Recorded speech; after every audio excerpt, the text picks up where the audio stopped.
মানুষ আমার পিছে লাগবে না তো কার পিছে লাগবে? মানে কি?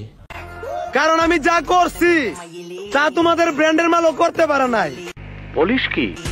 আমার নামের হ্যাশট্যাগের ভিউ 100 মিলিয়ন না 200 মিলিয়ন না 1000 মিলিয়ন। ও সর্বনাশ। মানে 1 বিলিয়ন, যা বাংলাদেশের ভিত্তি আর দ্বিতীয়বার কেউ করতে পারে নাই। তাতে আমার বাল ছেঁড়া গেল। মানুষ তো আমাকে নিয়ে এই সমালোচনা করবে, স্বাভাবিক। একবার ডিপলি চিন্তা করতো, এটা কি মানা যায়? কারো ফ্যামিলিকে ছোট করে কথা বলা আমি পছন্দ করি না, তারপরও তুমি বলছো তাই আমিও বলতেছি। বলো বাবা। আমরা 4 ভাইয়ের 1 ভাই দুবাই থেকে যা 1 মাসে ইনকাম করে, তোমরা বাপু 3 জনে মিললেও সারা বছর মাছ ধরে তাও করতে পারো না। ওরে সর্বনাশ। তাও আমি অহংকার করি না, কারণ আল্লাহ কখন কারে কোথায় নিয়ে যায় সেটা বলা যায় না। আপনার দিনে 3 বার সালাম করা দরকার, সকাল দুপুর সন্ধ্যা। পকেটে কলম নিয়ে ঘুরলেই শিক্ষিত হওয়া যায় না, আর সুন্দর চেহারা দিয়ে কখনো চরিত্র ঢাকা যায় না।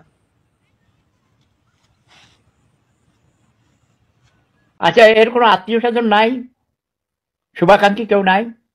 তাকে নিয়ে আপনারা একটু পাবনা নিয়ে ভর্তি করে দেন, যত টাকা লাগে আমি দিব। সরি সোনা, কেন?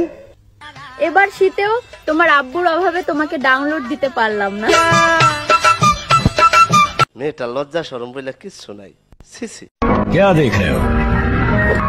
ओरिजिनली मैं विलन ही हूँ बेटा।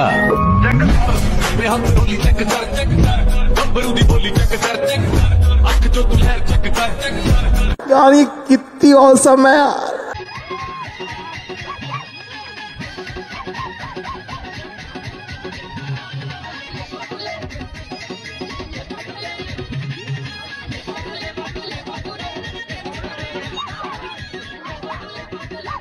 একটু লজ্জা শরম থাকা উচিত। গজব বেইজ্জতি है।